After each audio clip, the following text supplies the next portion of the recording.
बंगाल की राजनीति में अब एक और बड़ा अध्याय जोड़ने जा रहा है। भाजपा सरकार अपने सबसे अहम चुनावी वादों में से एक समान नागरिक संहिता यानी यूनिफॉर्म सिविल कोड को लागू करने की दिशा में तेजी से आगे बढ़ रही है। सरकार का दावा है कि ये कानून सभी नागरिकों को समान अधिकार देने, महिलाओं को न्याय दिलाने और एक समान नागरिक व्यवस्था स्थापित करने की दिशा में ऐतिहासिक कदम साबित होगा।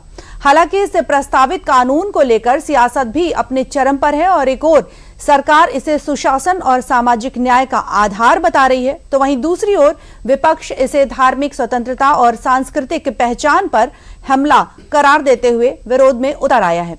बता दें कि बीजेपी ने चुनाव से पहले बंगाल की जनता से वादा किया था कि सत्ता में आने के 6 महीने के भीतर समान नागरिक संहिता यानी यूसीसी लागू की जाएगी और सरकार इस वादे को तय समय है उससे पहले ही पूरा करने की बात कर रही है। मुख्यमंत्री शुभेंदु अधिकारी ने विधानसभा में घोषणा की कि 2 जुलाई की कैबिनेट की बैठक में यूसीसी के मसौदे को मंजूरी के लिए रखा जाएगा और इसके लिए सुप्रीम कोर्ट की सेवानिवृत्त न्यायाधीश रंजना देसाई की अध्यक्षता में समिति गठित की जाएगी और जो 4 सप्ताह में अपनी रिपोर्ट देगी। मुख्यमंत्री ने साफ तौर पर कहा है कि गुजरात, असम और उत्तराखंड मॉडल पर पश्चिम बंगाल में यूसीसी लागू होगा। हालांकि आदिवासी, कुर्बी और अन्य जो प्राचीन जनजातियां हैं, इनको इसके दायरे से बाहर रखा जाएगा।